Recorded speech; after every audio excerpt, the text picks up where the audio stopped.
آتي داخلين بعربيتين، فعلى الباب كده في ناس شويه حكماء في القريه قالوا لهم يا جماعه ما تخشوش، يعني كده انتوا هتعملوا لنا مشكله.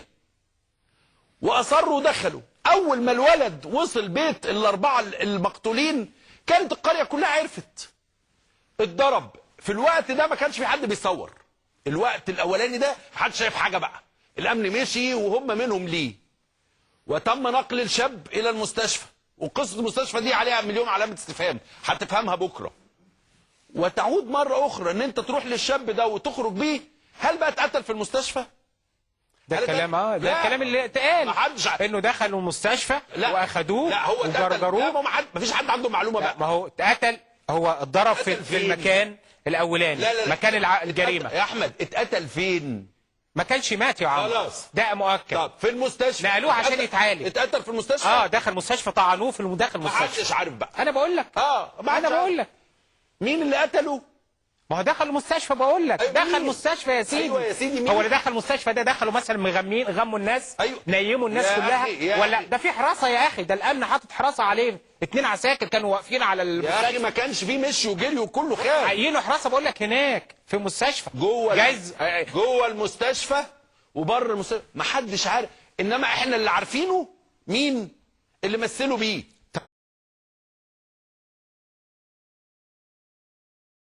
احنا عندنا 3-4 طلبات. الطلب الاولاني احنا عايزين نعرف مين اللي قتل الشاب ده.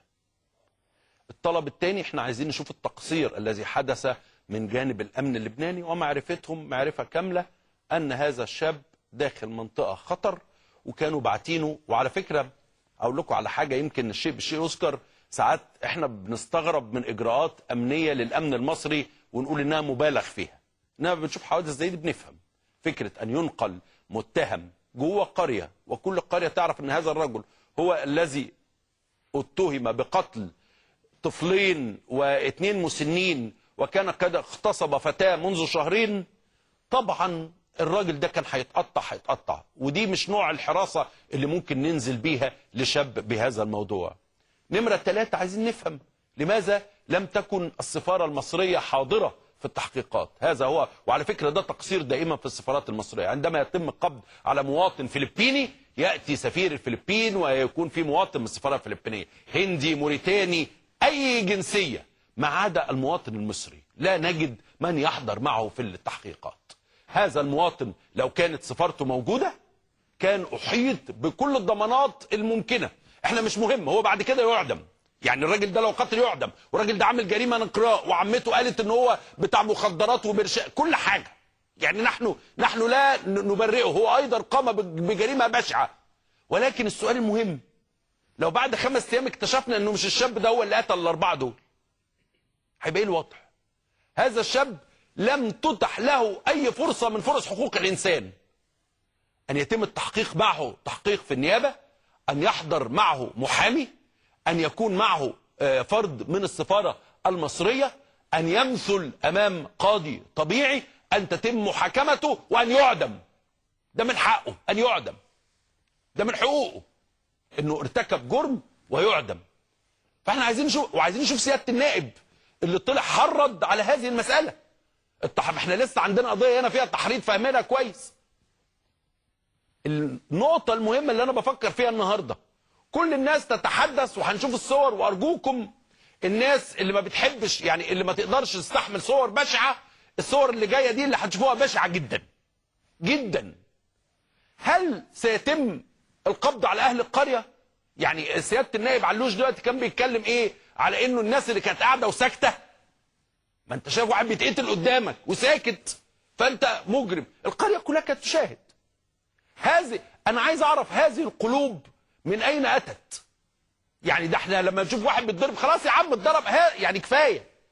أهل القرية، حكماء القرية، من هؤلاء؟ الناس اللي كانت واقفة بالبيئات دي، الناس دي ما حد، يعني كلهم موافقين موافقة، كلهم موافقون على التمثيل بجثة شاب لمدة 20 دقيقة.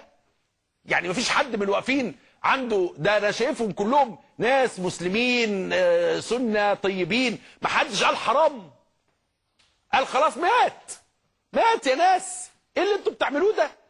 يعني ايه الروح؟ يعني انا اللي واقف قدامه خلاص انتوا فهمنا انه قام بجريمه نكرهه وقتلناه وقطعناه وتم طعنه في اماكن حساسه من جسمه وتم التمثيل به وتصويره هو ممثل به، ولكن تعليقه ده ايه يعني؟ لا في حاجه، يعني في شيء زياده. انا مش عايز يعني اعمم ولا اريد ان يقوم فرد بخطا تتحمله شعب كامل او دوله كامله.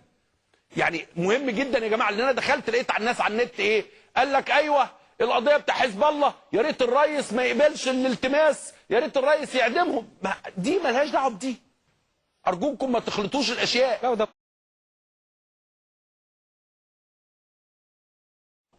وانا ارجو من اخواننا اللبنانيين ان هم يفهموا سر الغضب المصري. اللي انا واقف قدامه اكثر هم يا عمرو كمان اللبنانيين غضبانين زينا واكثر طبعا، ولكن هذا الصمت وعدم المبادره بفعل شيء من القريه باكملها. يعني مفيش حد قال يا جماعه السلك اللي انتم معلقين فيه الواد ده حرام، مات.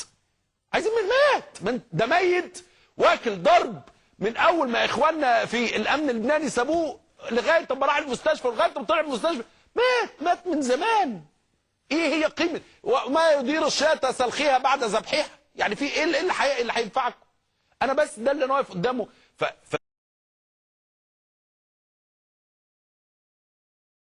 فبحذر بس يا جماعه ان هذا هو حادث فردي، وما قام به الشاب ضد 4 لبنانيين لا يمثل مشاعر مصريين ضد، انا اسف لو بقول كلام غبي جدا، وما قام به الناس ضد الشاب ده لا يمثل اي شيء ضد